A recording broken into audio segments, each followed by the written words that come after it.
두려움을 주는 이 세상에서 이미 승리한 그리스도인으로 살아가길 원합니다. 오늘도 말씀으로 용기를 얻는 하루가 되길 원합니다. 다 함께 사도신경으로 우리의 신앙을 고백하겠습니다. 전능하사 천지를 만드신 하나님 아버지를 내가 믿사오며 그 외아들 우리 주 예수 그리스도를 믿사오니 이는 성령으로 잉태하사 동정녀 마리아에게 나시고 본디오 빌라도에게 고난을 받으사 십자가에 못 박혀 죽으시고 장사한 지 사흘 만에 죽은 자 가운데서 다시 살아나시며 하늘에 오르사 전능하신 하나님 우편에 앉아 계시다가 저리로서 산자와 죽은 자를 심판하러 오시리라. 성령을 믿사오며 거룩한 공회와 성도가 서로 교통하는 것과 죄를 사하여 주시는 것과 몸이 다시 사는 것과 영원히 사는 것을 믿사옵나이다. 아멘.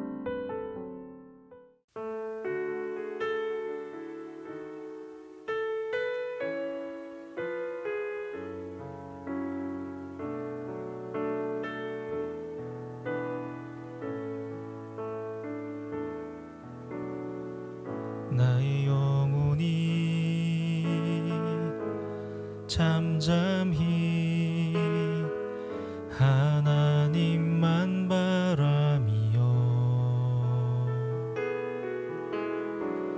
나의 구원이 그에게서 나는 도다 나의 영혼아 잠잠히 하나님만 바라라 나의 소망이 저에게서 나는 도다 나의 영혼이 간절히 여호와를 갈망하며 나의 입술이 여호와를 찬양하리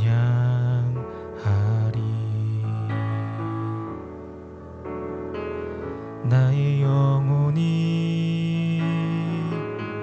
즐거이 여호와를 따르리니 나의 평생에 여호와를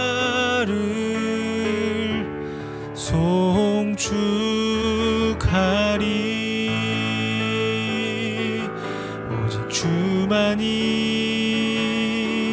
나의 반석 나의 구원이시니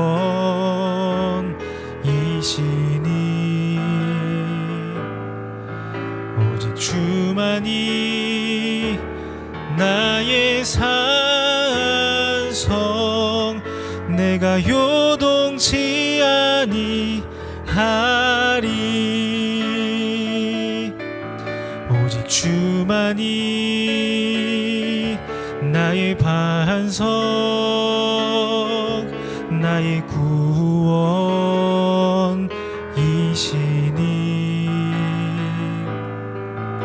오직 주만이 나의 산성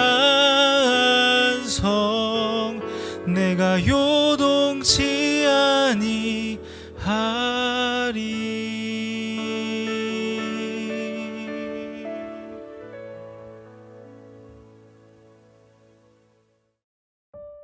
오늘 우리가 함께 나눌 말씀은 예레미야 9장 17절부터 26절입니다.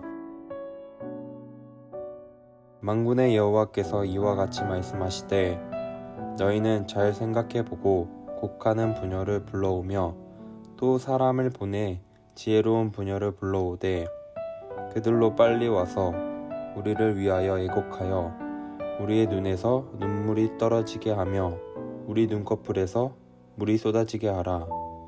이는 시온에서 통곡하는 소리가 들리기를 우리가 아주 망하였구나. 우리가 크게 부끄러움을 당하였구나.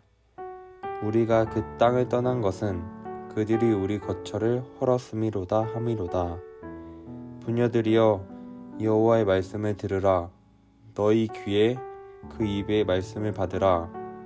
너희 딸들에게 애곡하게 하고 각기 이웃에게 슬픈 노래를 가르치라. 무릇 사망이 우리 창문을 통하여 넘어 들어오며 우리 궁실에 들어오며 밖에서는 자녀들을 거리에서는 청년들을 멸절하려 하느니라. 너는 이같이 말하라. 여호와의 말씀에 사람의 시체가 분토같이 들에 떨어질 것이며 추수하는 자의 뒤에 벌어져 거두지 못한 곡식땅같이 되리라 하셨느니라. 여호와께서 이와 같이 말씀하시되 지혜로운 자는 그의 지혜를 자랑하지 말라. 용사는 그의 용맹을 자랑하지 말라. 부자는 그의 부함을 자랑하지 말라. 자랑하는 자는 이것으로 자랑할지니 곧 명철하여 나를 아는 것과 나 여호와는 사랑과 정의와 공의를 땅에 행하는 자인 줄 깨닫는 것이라. 나는 이 일을 기뻐하노라. 여호와의 말씀이시니라. 여호와의 말씀이니라.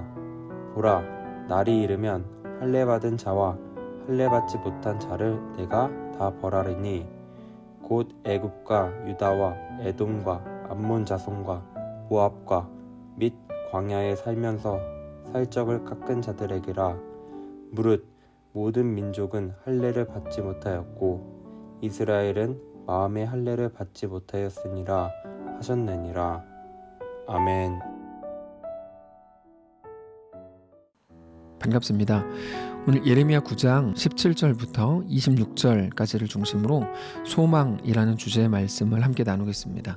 예레미야 본문이 자주 그렇지만 오늘도 너무나 냉혹해 보이고 냉정해 보이는 아주 무서운 징계가 나오는 그런 본문입니다. 17절을 먼저 보시면 만군의 여호와께서 이와 같이 말씀하시되 너희는 잘 생각해보고 곡하는 부녀를 불러오며 또 사람을 보내 지혜로운 부녀를 불러오되 그들로 빨리 와서 우리를 위하여 애곡하여 우리 눈에서 눈물이 떨어지게 하며 우리 눈꺼풀에서 물이 쏟아지게 하라. 곡하는 사람을 불러라. 이렇게 이제 말씀을 하시는데 예전에는 초상집에 곡하는 사람들을 알바로 썼습니다. 유족들이 며칠 몇 날을 울 수는 없는데 초상집에 울음소리가 끊어지면 고인에 대한 예의가 아니라고 여겼기 때문에 그렇게 곡하는 사람들을 써서라도 계속 우는 소리를 냈습니다.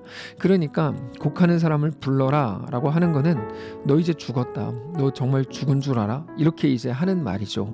19절을 보시면 이는 시온에서 통곡하는 소리가 들리기를 우리가 아주 망하였구나. 우리가 크게 부끄러움을 당하였구나. 우리가 그 땅을 떠난 것은 그들이 우리 거처를 헐었음이로다 함이로다. 부녀들이여 여호와의 말씀을 들으라. 너희 귀에 그 입의 말씀을 받으라. 너희 딸들에게 애곡하게 하고 각기 이웃에게 슬픈 노래를 가르치라. 무릇 사망이 우리 창문을 통하여 넘어 들어오며 우리 궁실에 들어오며 밖에서는 자녀들을 거리에서는 청년들을 멸절하려 하느니라. 그거는 너 이제 죽었다 두고 봐라 이놈아 이런 말인데 사실 우리가 잘 아는 것처럼 하나님은 우리를 죽이시는 분이 아닙니다. 그럼에도 왜 이런 표현을 쓰시는가 하면 그것은 그들이 다른 나라에 져서 멸망하게 되는 것을 스스로 죽음이라고 여기고 있었기 때문입니다. 그래서 그래 너희가 그거를 죽음이라고 생각한다면 그래 너희는 이제 죽을 거야 두고 봐 이렇게 말씀을 하시는 거죠. 니네가 그걸 죽음이라고 생각하기 때문에 죽는 게 아니고 그런 일을 당하게 될 거다 이런 말입니다. 너희는 멸망하게 될 거고 바벨론의 포로로 끌려가게 될 거다 이런 말입니다. 근데 그거는 죽음이 아니죠. 너희는 멸망이 죽음이라고 생각하지만 그거는 사실상 죽음이 아닙니다. 징계요 고통인 것은 사실이지만 그것 때문에 그들이 이제 더 정결하게 될 거고 깨끗하게 될 거고 온전히 살아나게 될 겁니다. 하나님의 온전한 백성들로 새로워지게 될 겁니다. 죽음이 아닙니다. 다만 그들은 그게 죽음이라고 여겼던 것뿐이죠. 실제로는 아닙니다. 그럼에도 그들 속에 있는 염려, 그 두려움, 이거는 죽음이야. 이렇게 되면 우린 망했어 라고 규정하는 그들의 마음에 대해 하나님 너무 잘 아셨고, 그러므로 더 안타까워 하시는 것이죠. 그들은 무엇이 멸망인지, 무엇이 생명인지, 무엇이 손해고 무엇이 유익인지 잘 알지 못했습니다. 이 세상 한가운데에서 완전히 착각하고 있었습니다. 세상을 살아가는 처세술을 지혜라고 말했고, 사람의 근육, 용맹함, 부자의 돈, 이런 것들을 자랑하면서 그게 자기의 가치를 높여준다고 믿었습니다. 23절입니다. 여호와께서 이와 같이 말씀하시되 지혜로운 자는 그의 지혜를 자랑하지 말라. 용사는 그의 용맹을 자랑하지 말라. 부자는 그의 부함을 자랑하지 말라. 그들은 그런 것들, 처세술 혹은 용맹함, 돈, 이런 것들을 자랑하고 그런 것들이 정말 자랑거리라고 생각을 했는지 몰라도 하나님은 그렇지 않다. 그런 것들에 속지 말라고 말씀을 하십니다. 너희의 자랑은 오직 하나님 한 분이다. 이렇게 말씀을 하시는 겁니다. 여러분, 늘 말씀을 드리지만 믿음이 뭡니까? 상황이 좋아질 거야. 이거는 믿음이 아니고 작은 기대에 불과합니다. 믿음은 오직 하나님에 관한 것입니다. 하나님이 누구신가에 관한 겁니다. 하나님이 누구시죠? 하나님은 나를 지으셨고 내 아버지시고 나보다 나를 더 사랑하시고 나를 어떤 상황에서도 결국 하나님의 온전한 백성으로 완성하실 겁니다. 하나님은 그런 분이다 라고 하는, 하나님은 누구신가를 알고 믿는 게 믿음입니다. 그게 풍랑 속에 제자들과 함께 계셨던 예수님께서 하신 말씀이셨죠. 나는 창조주고 풍랑은 피조물인데 피조물이 창조주를 어떻게 삼키냐. 이 믿음이 작은 자들아. 이게 그때의 메시지였죠. 그리고 한 달란트 받은 자에게 요구하신 것도 그것입니다. 네가 나를 그런 사람으로 알았느냐? 이렇게 말씀을 하시죠. 그래서 한 달란트 받은 종의 문제는 게으름이 아니었다 말씀을 분명히 드렸습니다. 그의 문제는 주인에 대한 잘못된 인식, 그 비유를 통해 요구하시는 것은 무엇입니까? 믿음입니다. 이런 믿음을 가져라 라고 하는 거죠. 하나님에 대한 분명한 인식과 믿음을 가져야 된다, 이겁니다. 근데 그게 소망으로 이어집니다. 소망이 완전히 똑같은 건데요, 내 일이 이제 좋아질 거야, 괜찮아질 거야. 이 좋아짐을 바라보는 건 절대로 소망이 아닙니다. 그거는 작은 기대죠. 그러면 소망은 뭡니까? 어떤 상황에서도 내 아버지 하나님을 바라보는 거, 하나님을 사랑하게 되는 것이 우리가 가질 유일한 소망입니다. 24절입니다. 자랑하는 자는 이것으로 자랑할지니 곧 명철하여 나를 아는 것과 나 여호와는 사랑과 정의와 공의를 땅에 행하는 자인 줄을 깨닫는 것이라. 나는 이 일을 기뻐하노라. 여호와의 말씀이니라. 이렇게 분명히 말씀을 하십니다. 하나님이 누구신지 알아야 된다. 그게 너희의 믿음이요 너희에게 소망이 될 것이다, 이런 말입니다. 자, 우리가 하나님께서 이스라엘 백성들에게 말씀하시는 내용을 통해서 하나님의 사랑이 무엇인지 정확히 확인을 해야 되는데, 사실 우리는 사랑에 대해서 자주 오해합니다. 사랑하면 아픔을 면제시켜준다, 면제시켜주는 게 사랑이다. 근데 여러분, 그건 사랑에 대한 가장 큰 오해입니다. 사랑한다고 해서 모든 것을 없던 것으로 해주는 게 아닙니다. 그건 온전한 사랑일 수 없습니다. 지금 당장은 편하게 보일지 몰라도 조금만 멀리 보면 그 사람을 더 무너뜨리는 결과를 만들어낼 것이기 때문입니다. 예를 들어서 우리가 자녀를 대하는 부분에 대해서 생각을 해볼 때, 아이가 무슨 잘못을 하든지 다 받아준다. 받아준다는 것은 아이에게 어떤 징계도 하지 않고 어떤 꾸중도 하지 않고 그가 그 실수로 인하여 당해야 될 모든 아픔과 어려움에 대해서 면제시켜준다는 말이거든요. 부모가 대신해주고 막 숙제 대신해주고 이런 거 있잖아요. 혹은 누가 너 힘들게 해서 막 가서 대신 막 이렇게 해주고 모든 거를 대신해주죠. 아이가 감당해야 될 것들을 면제시켜주는 건데, 그거는 아이를 온전히 살게 하는 게 아니고 오히려 망치고 더 무너뜨리는 결과를 가져올 뿐입니다. 아이로 하여금 그게 잘못된 행동인 걸 알게 하고 더 온전히 살아가게 하는 게 사랑인 것이지, 또 무조건 잘했어, 다 다른 사람 잘못이고 다 다른 환경이 잘못된 거야, 시대의 문제고 그 사람 문제고 사회적인 구조의 문제고, 그래서 모든 거 너 잘못 하나도 없어, 네 잘못 아니야, 다 다른 것들의 잘못이야 라고 이야기한다면 그 아이는 결코 이 세상에서 온전히 살아갈 수가 없게 될 것입니다.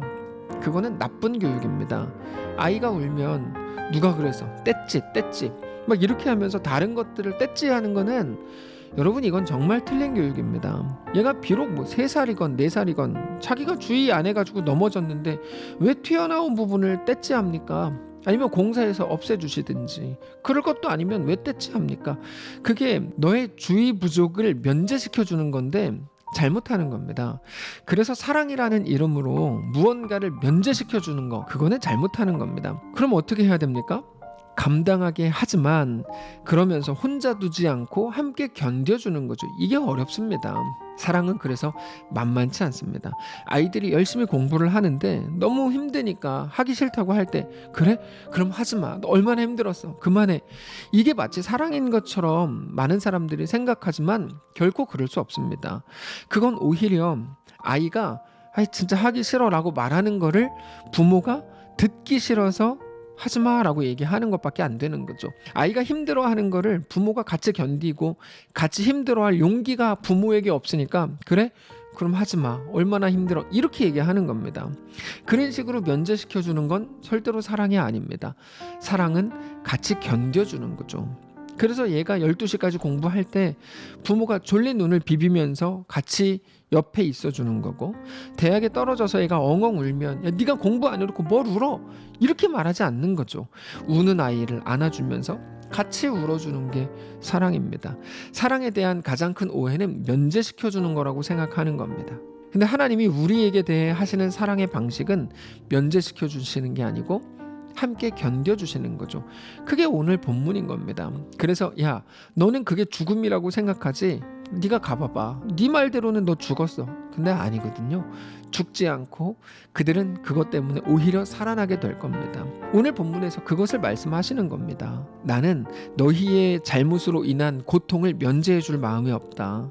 나는 너희가 그토록 두려워하던 그 일, 심지어 죽었다, 망했다라고 말할 만한 그 일을 너희로 겪게 할 거다. 나는 너희가 회개합니다, 돌아가겠습니다 라고 말한다고 해서 모든 것들을 면제시켜 줄 마음이 없다. 그러나 그 속에서 너를 혼자 두지는 않을 거야. 난 함께 견디고 함께 울어줄 거야. 근데 너는 거기서 절대 안 죽어. 안 망해. 오히려 살게 될 거야. 이게 예레미야입니다. 바벨론으로 안 끌려가. 나는 안 망해. 그게 믿음이 아니고 나에게 더 좋은 것을 주셔서 안 망하게 해주세요. 유명하게 해주세요. 이게 소망이 아니고 하나님만이 우리의 소망이요 하나님의 하나님 되심, 그 하나님의 나의 하나님 되심, 그것이 우리에게 요구된 믿음이라는 것입니다. 사랑하는 성도 여러분, 오늘 이 말씀을 꼭 붙들게 되시기를 바랍니다. 우리도 모르는 사이에 모두가 상황주의자들이 돼버렸습니다. 하나님께서 우리에게 요구하시는 믿음은 무엇인지, 우리에게 오늘 바라보라고 말씀하시는 소망이 무엇인지 확인하시고 오직 주 안에 가장 가치 있고 소중한 것들을 꼭 소유하게 되는 귀한 우리 모두의 삶이시기를 축복합니다. 한번 기도하겠습니다. 살아계신 하나님 감사합니다. 오늘 우리에게 말씀을 주시니 감사합니다. 우리도 모르는 사이에 이것 때문에 나 망했어, 나 죽었어. 근데 하나님께서는 너 그것 때문에 죽지 않는다, 너 망하지 않는다. 너의 망함은 오직 나에게서 멀어지는 거다. 생명의 근원인 나에게서 떠나가는 것이 너의 망함이지, 그런 상황을 당하고 그런 어려운 현실에 부딪히는 거 절대로 망함 아니다. 오히려 너는 그것 때문에 살아나게 될 거다. 모든 것이 합력하여 선을 이루는 것이 너에 대한 나의 사랑이다. 말씀하시는 하나님의 말씀을 듣고 붙들고 오늘 하루를 승리하는 자들 될 수 있도록 인도하여 주시옵소서. 죽음에서 부활하신 우리 주 예수님의 이름으로 기도합니다. 아멘. 사랑하는 성도 여러분, 하나님께서 오늘 이 말씀을 우리에게 또 허락하셨습니다. 그리고 오늘 하루를 우리에게 또 주셨습니다. 이 말씀을 붙들고 우리에게 주어진 오늘의 삶을 넉넉히 살게 되시기를 바라고, 어떤 상황에서도 하나님만 우리의 주인이신 것을 깨닫는 자들로 승리하게 되시기를 축복합니다.